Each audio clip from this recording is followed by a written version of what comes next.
Well, hello and welcome to Principles of Accounting 2. I am your host, Dr. B.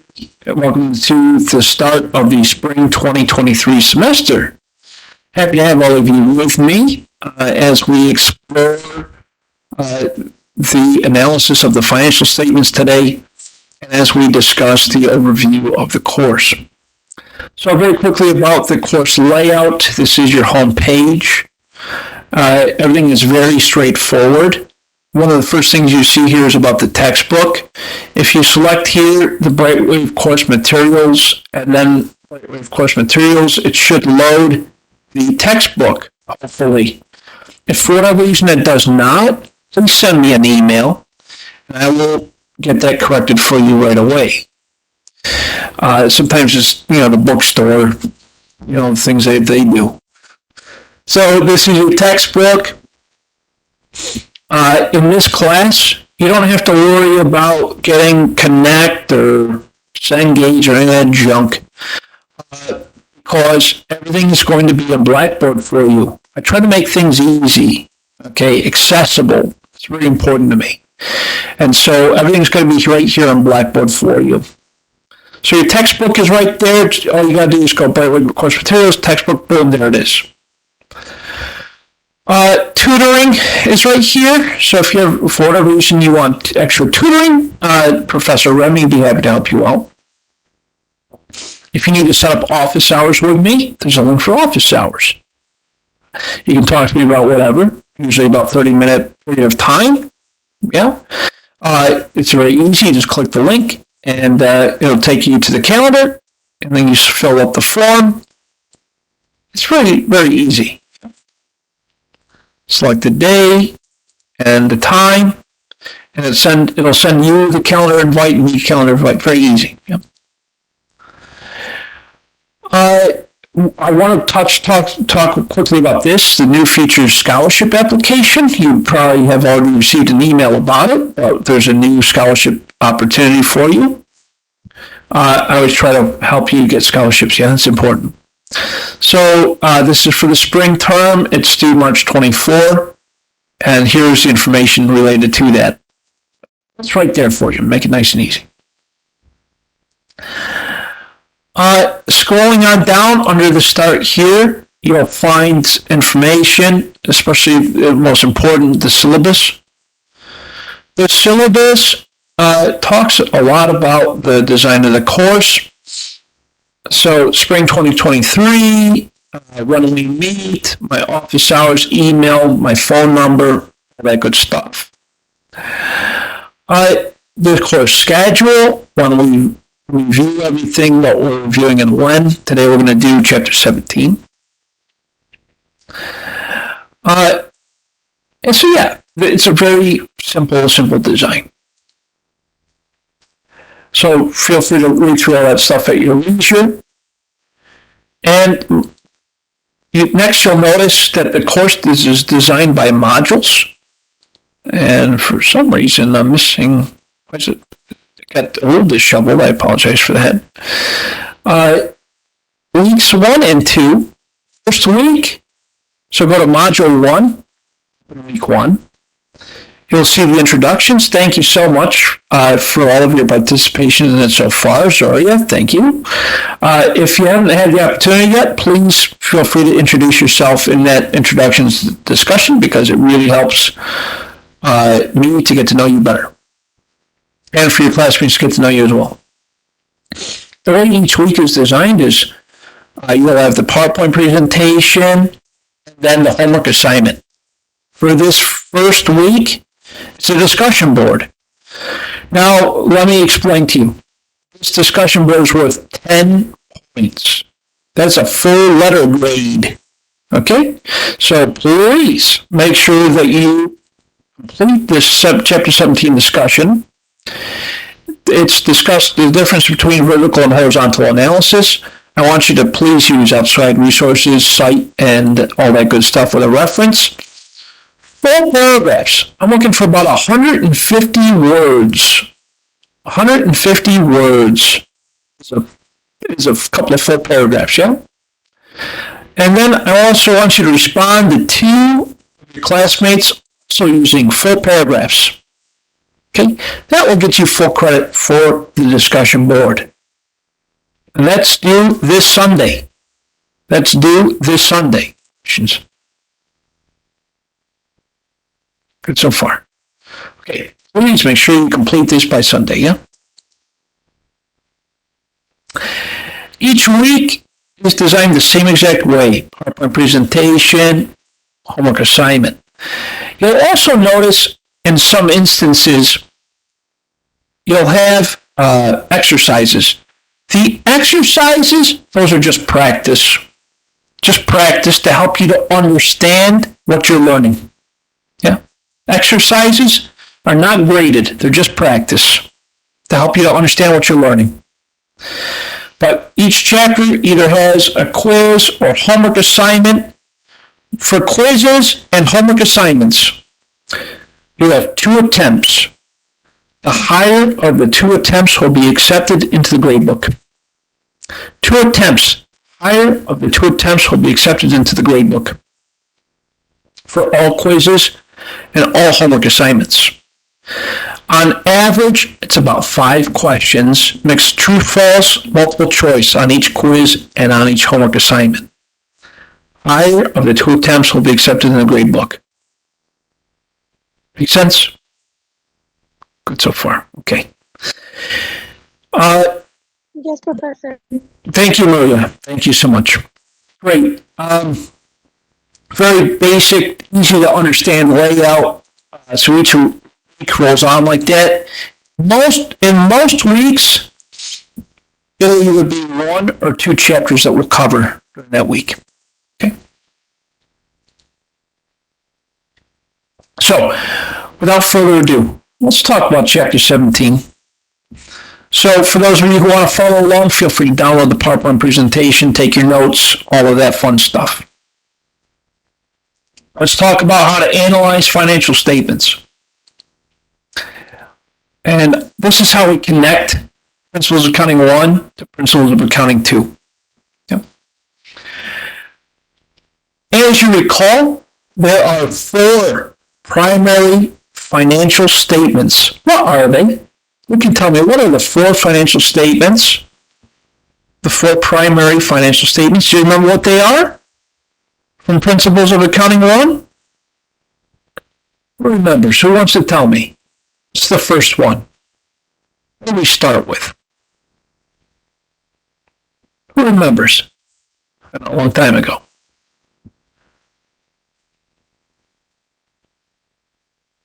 Oh, come on, don't be shy.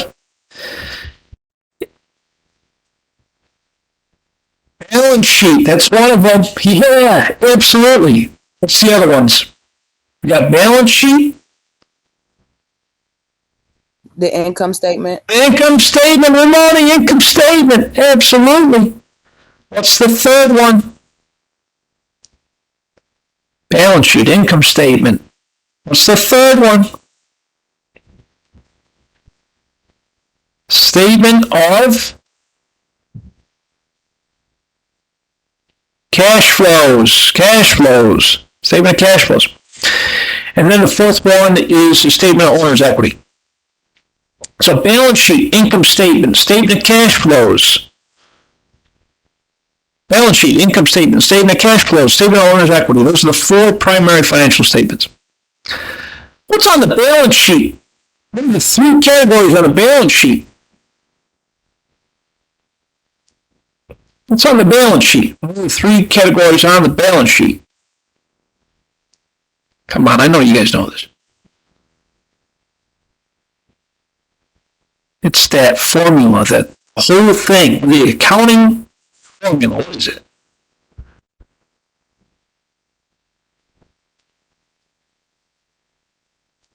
Okay, I'll help you out. I know it's late. Assets, liabilities, and equity. Assets equals liabilities plus equity is the accounting formula. Okay? Assets equals liabilities plus equity. Assets are what the company owns. Company owns assets. cash, accounts receivable, property, plant, and equipment. That's what the company owns. Liabilities is what the company owes to someone else. Accounts payable, wages payable, notes payable. Right? Anything the company owes to someone else is a liability. And then equity, what the owners own. This would be net income, owners' withdrawals, owners' contributions, etc. Yeah, what the owners own. So assets equals liabilities plus equity is the accounting statement. The accounting formula. That's on the balance sheet. The statement of cash flows. There are 3 categories on the statement of cash flows. Who knows what they are? Remember? Statement of cash flows. 3 categories. They're called activities, right? Operating activities. It's the day-to-day operations of the business using cash. Investing activities. That's the purchase or sale of property, plant, and equipment. And financing activities. The use of finance to finance the business. Things like loans, paying back a loan, taking out a loan. Might also involve something like issuing stock or bonds. How we finance the business. So, in remembering those financial statements are and what they all have on them, we can analyze those financial statements to understand the overall financial health of the company. And that's what we're about to talk about. So, as you recall from Principles of Accounting 1, there are 2 types of users of financial information. External users and internal users. External users, that's everyone outside of the business. Shareholders, lenders, suppliers, the government, customers, people outside the business. Those are external users. Internal users, those are the employees of the company. Managers, officers, internal auditors, anyone working for the company. They're internal users. These different groups of users look at financial statements to make decisions.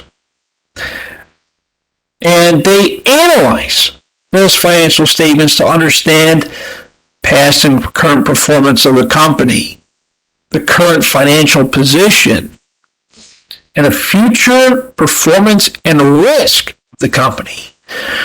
This is why these people take the accounting information and analyze it to understand the financial health of the company, to make decisions.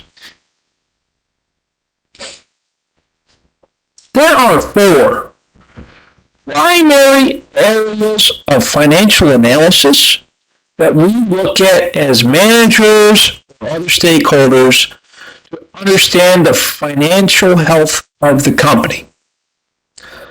The first one is called liquidity and efficiency. Can anyone tell me, what does it mean to be liquid? What does it mean to be liquid? What is liquidity?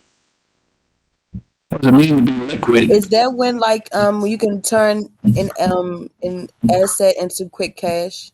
Yes, 100% correct. Yes, that's exactly what it is. How quickly we can convert an asset into cash is called liquidity.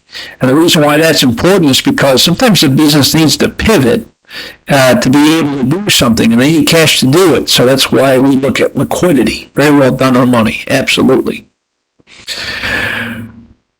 One of the second areas is called solvency. The word solvent means, does the company have the ability to pay all of its debt? Does the company have the ability to pay all of its debt and go out of business? That's what it means to be solvent.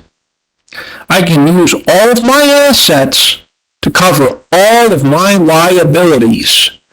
That is what solvency measures.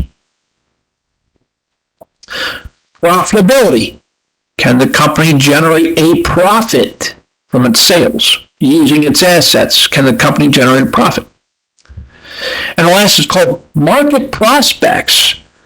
We're talking about this performance of the stock of the company. We're talking about the ability to be marketable, right? To be able to sell the products, etc. So these are the things we look at when we analyze the financial statements. As I had mentioned earlier, there are four primary financial statements. The income statement, which shows all of the revenue and expenses. Revenue minus expenses equals net income. All that's on the income statement. The balance sheet, which shows assets, liabilities, and equity of the company. The statement of stockholders' equity, which shows the changes of stock within the company through owners' contributions, owners' withdrawals, etc. And the statement of cash flows, which shows the activities, the operating activities, investing activities, and financing activities of the company using cash. And within these four financial statements, usually at the bottom in the footnotes, we have what's called notes to the financial statements. Notes to the financial statements represents the qualitative data. Why certain changes have happened, etc. It's the notes. We're just typing some notes. When we take these five pieces of information, we analyze them. Typically, we analyze them in a couple of different ways, and I'm going to show you how we do it. One of the things we do with our financial information or our company is we compare it. It's important for us as a company to know where we stand among our competitors, among our industry, from one company to another, or how we benchmark to our guidelines. We take our financial information and then we benchmark it to the standards. We look at it and we say, did we meet our goals? Okay, did we meet our standards? Did we meet our benchmarks? How are we doing in comparison to the rest of the industry, our competitors, etc.? So we take that information and we measure for comparison. How do we analyze our financial statements in a quick and easy, understandable way to do it? Well, there's three primary tools that we use to analyze our information. The first is called horizontal analysis. A horizontal analysis compares the financial condition of the business across time. In other words, I'm going to take my company's performance, my income statement, balance sheet for 2022 and compare that to 2021. And then compare that to 2020. What I'm doing is I'm comparing my income statement and balance sheet information from year to year. 2022, compare that to 2021, compare that to 2020.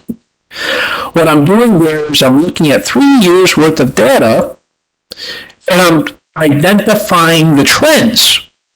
We call that a horizontal analysis. I'm looking across time.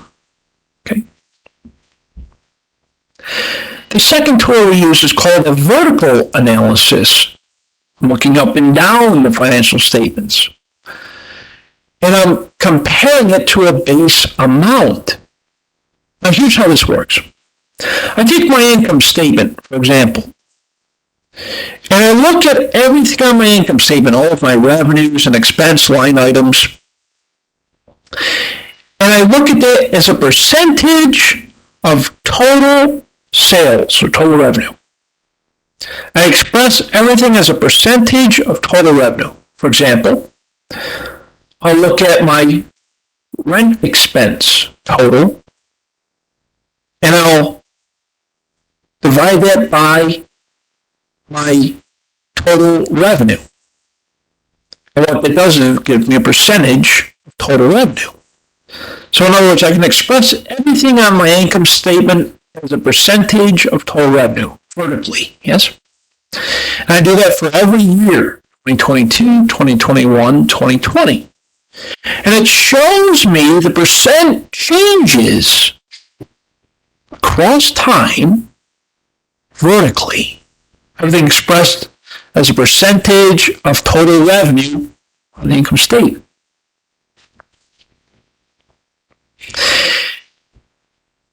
On the balance sheet, I can express everything as a total revenue. Total assets.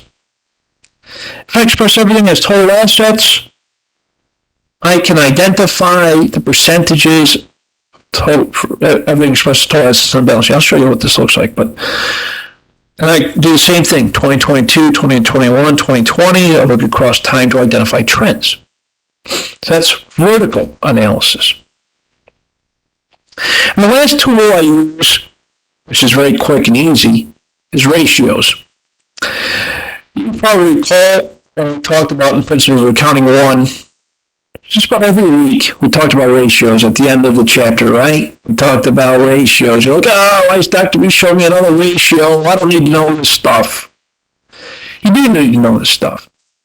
Because as a business owner, a manager, you want to very quickly and easily understand the ratios on your financial statements. Because those ratios, they tell you how well your company's doing financially in a quick and easy way. Yeah? So you can compare those ratios to the industry, to your competitors, etc. So these are the tools we use. And we use those tools and we apply them. So I'm going to go through each one of those with you. First is a horizontal analysis, and I said that we look at financial information across time. So I'm going to compare my company's income statement for 2022 to 2021 and to 2020. I'm looking for the trends horizontally. And to find the trends, I'm looking for the dollar change and the percent change for each line item. And it's pretty simple. I take the analysis period minus the base period. So I'm going to take the amount shown for the line item in 2022 minus the amount shown for the line item in 2020, the base period. And what that does is it shows me the dollar change from year to year. Okay? So we need to understand those differences. That's why I look at dollar change. And I also look at percent change. The percent change shows me the change in percentage from year to year. And the way we do that is we take the analysis period, so the dollar amount for 2022, minus the base period, dollar amount for 2020, divided by the dollar amount for 2020. And what this does is it gives me the percent change. And you just multiply that by 100 to give you the percentage, right? But that gives you the percent change. So you got your dollar amount change and your percent change. Again, this shows you the differences from year to year. So let's take a look at a quick example from Apple. Looking at Apple's balance sheet for the current year, their total assets was $375,319. Of course, that's in millions. And that's for 2022. And for 2021, their assets were $321,686 million for 2021. Looking at total assets here. So first we do dollar change. So the 375 amount minus the 321 amount gives us the dollar change of 53,633. That's the difference between the current year and the prior year. And then I want to find the percent change.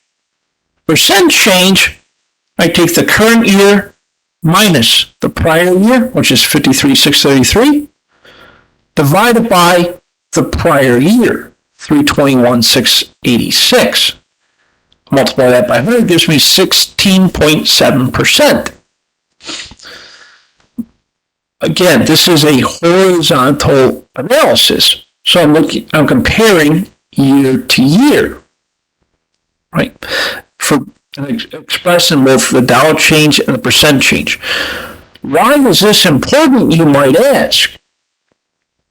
I need to understand the trends. Where are the significant changes? Okay, and this helps to show me the significant changes from year to year. That's why we do horizontal analysis. And that information is going to help you with your discussion board.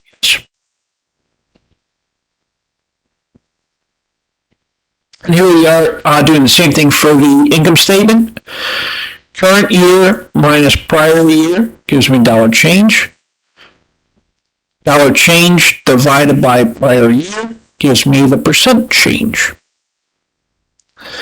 And again, we're looking for the trends. That's why we do horizontal analysis in the first place, comparing year to year. Or am I doing better? Or am I doing worse? And as a manager, this kind of information helps you to make better decisions. Now, if you need to pivot or make a change here and there, that's why we do it.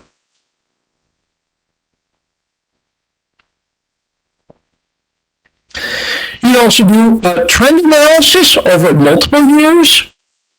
Trend analysis, we take the analysis period amount, 2022, divided by base period, 2020, times 100. That gives you trend analysis.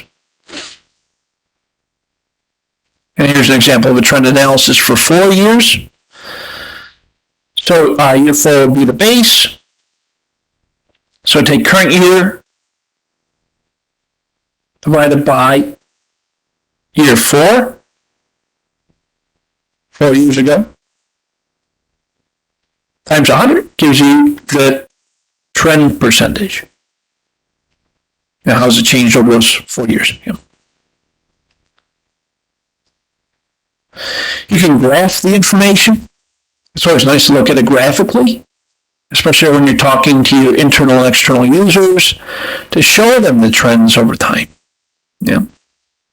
Or talking to your boss and you want to show them, hey, this is how we're doing in the past 4 years. Yeah. So that's horizontal analysis. Any questions on horizontal analysis, or does it all make sense? We're good so far? All right. Cool.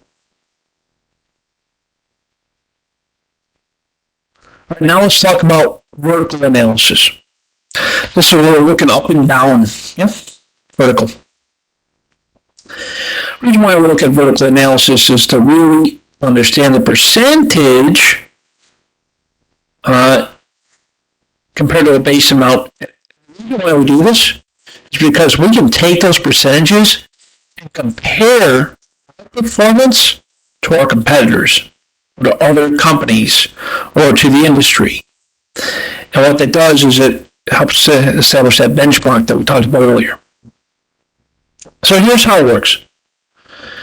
We take the analysis amount by the base amount times 100.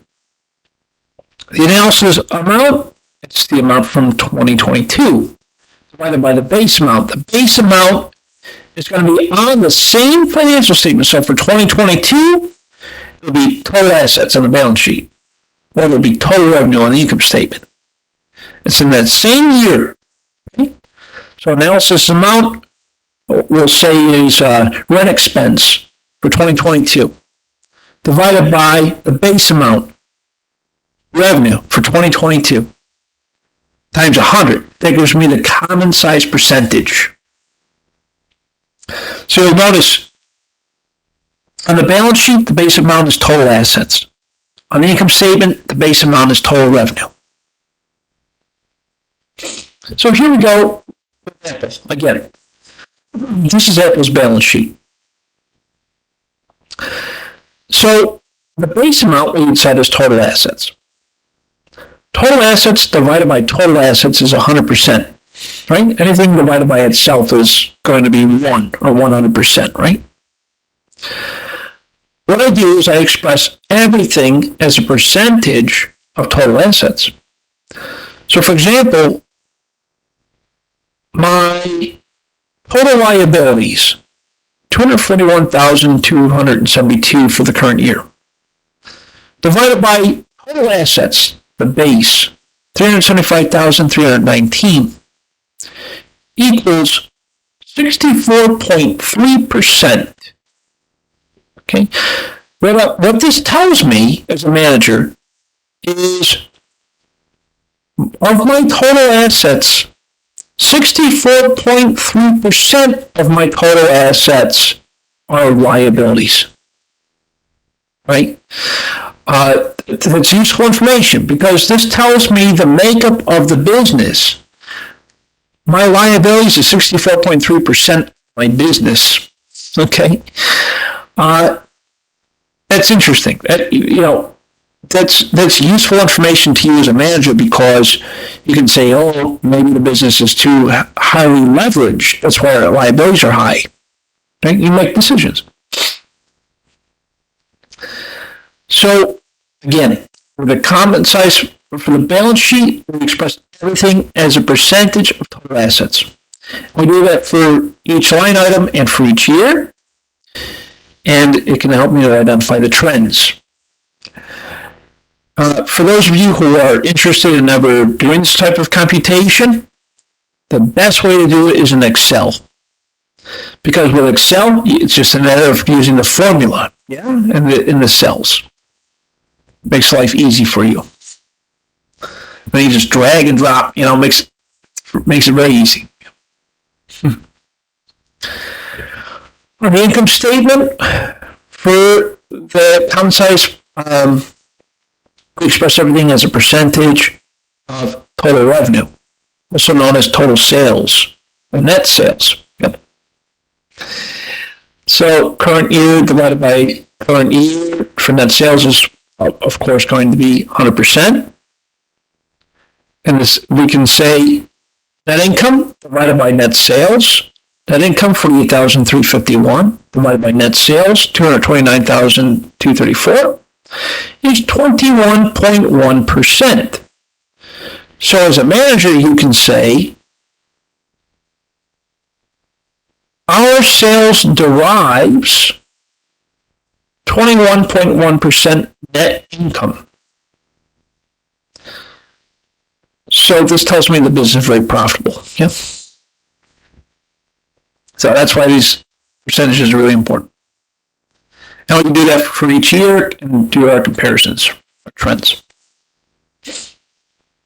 And we can graph it, making it look really nice for your investors or for your stakeholders, your internal, external stakeholders, your users. This is a nice graph. It's cool to see the visualization of the information. So that is vertical analysis. Any questions on vertical analysis before we move into ratios? All doing so far okay? Well, okay so far. No questions, Professor. Thank you, Maria. Thank you. Okay, great. Let's move into ratio analysis. Earlier, I had mentioned that there are 4 areas of analysis that we look at. Liquidity, Ramoni absolutely correctly identified as a company's ability to quickly convert assets into cash. Yes, that's 100% correct. Liquidity, solvency is a company's ability to pay all of its liabilities using its total assets. Profitability, the company's ability to generate a profit using its assets. And market prospects, changes in share price, earnings per share. These are the kinds of things we look at with the market prospects. But we can use ratios to analyze these components And I mentioned earlier that ratios are really easy, a quick and easy thing to do. When you're looking at the financial statement, you can just run these ratios. And it just makes your life a lot easier. See the financial health of the company pretty quickly. When it comes to liquidity, as we said, it's the company's ability to convert quickly into cash. That's what liquidity means. There's a couple of ratios that we look at in order to do that. First is called the current ratio. The current ratio is current assets divided by current liabilities. This tells me what's the company's ability to use its current assets, like cash, to pay its current liabilities. Right? Asset test ratio, accounts receivable turnover, total asset turnover, days in sales, how long your inventory is sitting in sales, or how quickly you're selling through your inventory. That's important, obviously, to convert into cash. Days sales collected, how long it's taking for your customers to pay you. And inventory turnover, how quickly you're selling through your inventory. Yeah, these are good ratios for liquidity and efficiency. Another one is called working capital. We use working capital to invest back into the business, for its operations. Yeah, very important formula here. Take current assets minus current liabilities gives you working capital. We use working capital to invest into the business to improve operations. So the current ratio, current assets divided by current liabilities. The higher the ratio, the better. It means that it has enough assets to pay its current liabilities. The asset test ratio. We use our quick assets divided by current liabilities in order to understand the company's ability to quickly convert into cash. So quick assets are your cash plus short-term investments plus accounts receivable divided by current liabilities. Just as a reminder, short-term investments, this comes from when companies will hold securities available for sale. Remember, we talked about briefly in Principles of Accounting 1, short-term investments, those are things like stocks and bonds that the company holds from other companies that are sold, bought and sold as an investment. Yep, that's what short-term investments are. Plus accounts receivable, plus current receivables, accounts receivables. Divided by current liabilities, that's the asset test ratio, how quickly we can convert assets into cash. The accounts receivable turnover tells me how quickly I'm converting my receivable into cash, how quick I'm collecting cash from my customers. We take our net sales, found on the income statement, divided by average accounts receivable turnover, average accounts receivable. When you hear the word average in accounting, it's the beginning balance plus the ending balance divided by 2. Anytime you hear the word average in accounting, it's the beginning balance. It's the ending balance divided by 2. It gives you the average. So average accounts receivable turnover, beginning balance plus ending balance divided by 2. And that tells me how quickly I'm converting my accounts receivable into cash. How quickly I'm collecting cash from my customers. The inventory turnover tells me how long it takes me to sell my inventory. Yep. And we take a cost of goods sold. Cost of goods sold, as you know, is found on the income statement, just below your sales. Sales minus cost of goods sold equals gross profit minus your expenses equals net income. Yeah, income statement. So cost of goods sold divided by average inventory. There's that word average again. It's the beginning balance plus the ending balance divided by 2. how quickly I'm selling my inventory. That's what that tells me.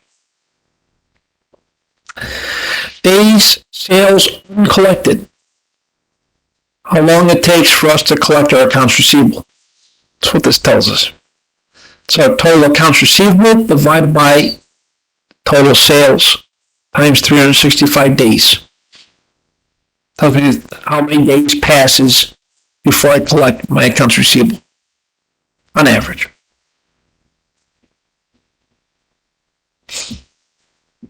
Days sales and inventory. How many days is inventory sitting on my shelves? That's what this tells me. Ending inventory divided by cost of goods sold times 365 days. Total asset turnover. This one's really helpful. This tells me how well the company is using its assets to help to generate sales. How well am I using my building, my plant, my equipment to generate sales? We take our net sales divided by average total assets. Again, that word average means beginning balance plus ending balance divided by 2.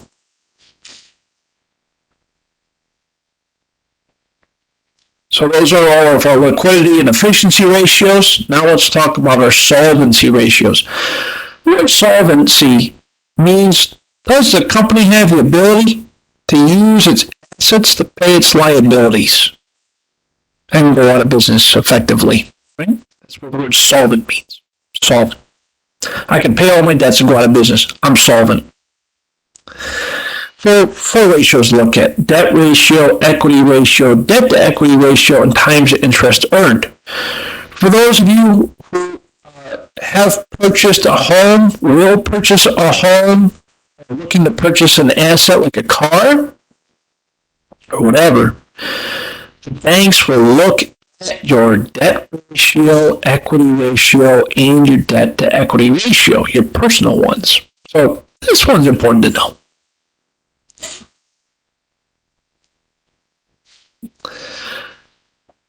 Okay, your debt ratio and equity ratio. The debt ratio shows the total liabilities as a percentage of total assets. The debt ratio shows your total liabilities as a percentage of total assets. Okay? The equity ratio shows you the total equity as a percentage of total assets. Equity is a percentage of total assets. Yeah? So that's what this shows us. That's total assets. Remember the accounting equation. Assets equals liabilities plus equity. Let's look at this example here. Your total liabilities and equity together, $375,319. That tells me that the assets, $375,319, right? All I'm doing is solving for X, which is total assets. So I take total liabilities, 241, 272 divided by 375, 319, gives me 64.3%. That's the debt ratio. Take total equity by total assets. So you get 35.7%. You see. And then the debt to equity ratio, we take total liabilities divided by total equity. This tells me what portion of the company assets are contributed by creditors. In other words, how much loan money did the company take out? What's being financed? That's the debt to equity ratio. And the last one's called the times interest earned ratio. Take the income before interest and taxes, found on the bottom of your income statement, divided by interest expense, also found on your income statement. Income before interest and taxes, you take net income plus your interest expense plus your income taxes equals Your income before interest and taxes. Yep. Very straightforward. Profitability. 3 ratios here. Profitability is really important to understand because we need to understand company's ability to generate a profit using its assets. 3 ratios. The profit margin, very important. Return on assets, and the return on stockholders' equity. Profit margin, first one. This tells me every dollar of net income I earn from sales. Okay? Every business needs to know their profit margins on every sale that they make, on every item that they sell, or every service that they sell. The profit margin is absolutely critical for your business, because if your profit margin is not where it needs to be, you might be losing money on every sale. That's why this ratio is very, very important. We take net income divided by net sales. It gives you the company's profit margin. Obviously, the higher margin, the better. Yep. Second ratio is called return on total assets. How well a company is using its assets to generate profit. Right? We take net income divided by average total assets. Remember, average, beginning balance plus ending balance divided by 2. And the last one is the return on common stockholders' equity. We take net income divided by the preferred dividend divided by average common stockholder equity. Basically tells me company's ability to generate income for the stockholders. Yeah. This also basically tells me the company's ability to pay dividends to the stockholders.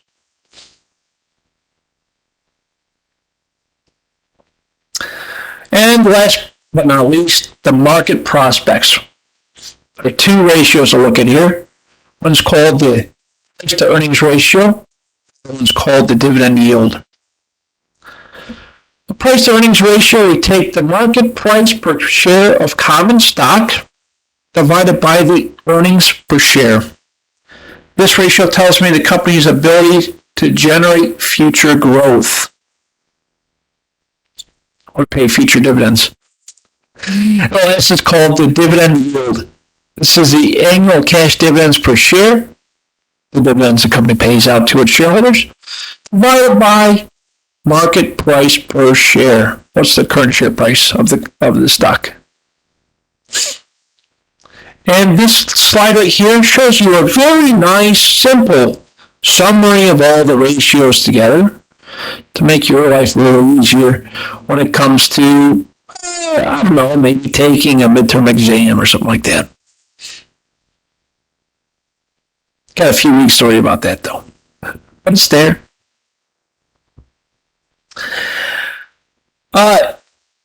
So, when we analyze the financial health of the company, analyzing the financial statements, of course we report things.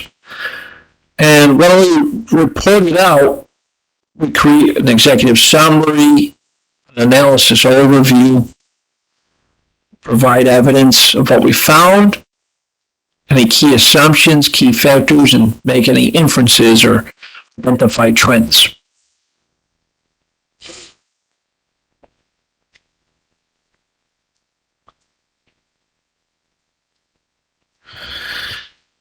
Based off of the analysis that we provide through the horizontal analysis, vertical analysis, and ratios, we can make decisions to continue operations, discontinue segments, effects on earnings per share, any changes in the accounting principles, all of these things that have impacts on the income statement. We use the data we analyzed to help the business make decisions when it comes to sustainable income to continue the operations. And this is the type of information we look at on the income statement.